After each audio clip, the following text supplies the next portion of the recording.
क्या हो अगर पृथ्वी से मधुमक्खियों गायब हो जाए। आज मधुमक्खियों की 20,000 प्रजातियों हैं।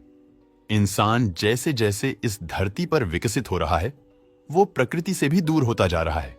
इंसान अपने अस्तित्व को बनाए रखने के लिए दूसरे जीवों और वनस्पतियों को मारता रहा है।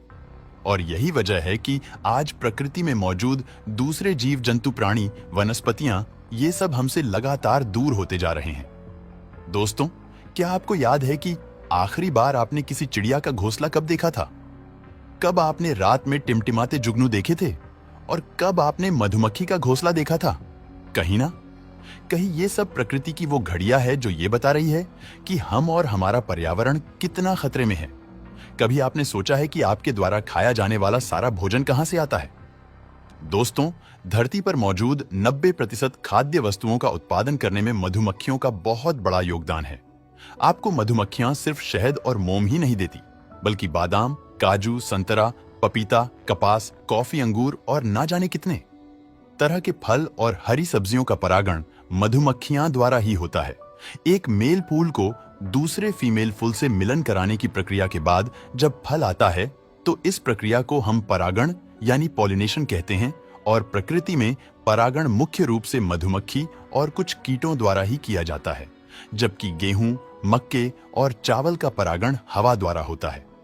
सीधे तौर पर देखा जाए तो मधुमक्खियों के मरने से 100 में से 70 फसल तो सीधे तौर पर नष्ट हो जाएंगी।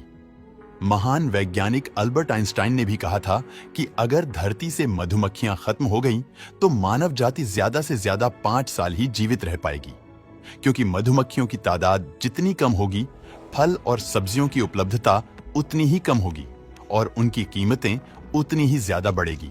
और आज भी वैज्ञानिक कहते हैं कि अगर मधुमक्खियां नहीं रहेंगी तो इंसान का वजूद भी नहीं रहेगा। दोस्तों, सोचिए, अगर धरती से मधुमक्खियों का नामो निशान मिट जाए तो उनके डंक से मिलने वाले दर्द से तो छुटकारा मिल जाएगा, लेकिन पृथ्वी पर मौजूद पूरी मानव जाति चरमरा जाएगी।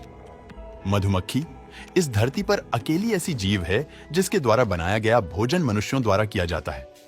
ये इतनी मेहनती होती है कि आप सोच भी नहीं सकते। 1 किलो शहद बनाने के लिए लगभग 50 लाख फूलों का रस चूसना पड़ता है और 1 लाख मील तक उड़ना पड़ता है।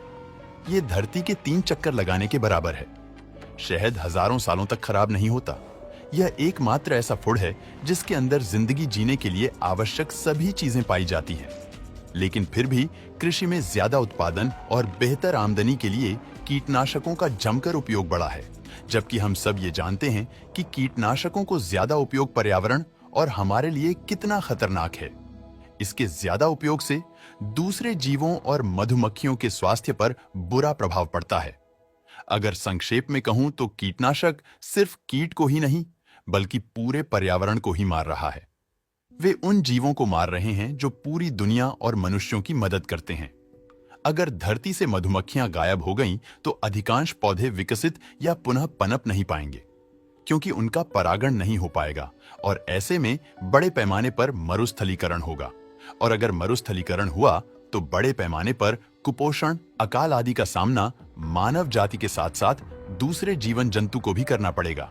हालांकि कुछ वैज्ञानिक आज भी रोबोट मधुमक्खियों के निर्माण में जुटे हुए हैं। अगर वो सफल हो गए तो क्या होगा? यह भी एक बड़ा सवाल है। दोस्तों, अनजाने में ही सही, हम इन मधुमक्खियों को मारकर हम पूरे मानव जाति के साथ साथ अन्य जीवों और वनस्पतियों को नुकसान पहुंचा रहे हैं।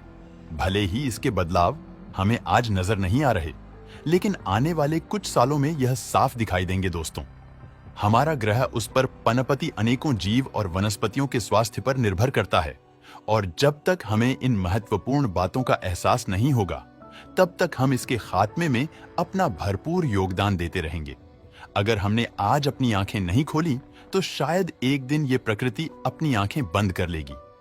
दुनिया भर में मधुमक्खियों पर कई शोध और अध्ययन किए जा चुके हैं। ज्यादातर सभी ने मधुमक्खियों के अस्तित्व को खतरे में बताया है। ऐसे में मधुमक्खियों उसका गायब होना बड़े बदलाव का कारण बन सकता है। दोस्तों, वीडियो पसंद आया हो तो लाइक और शेयर जरूर करना।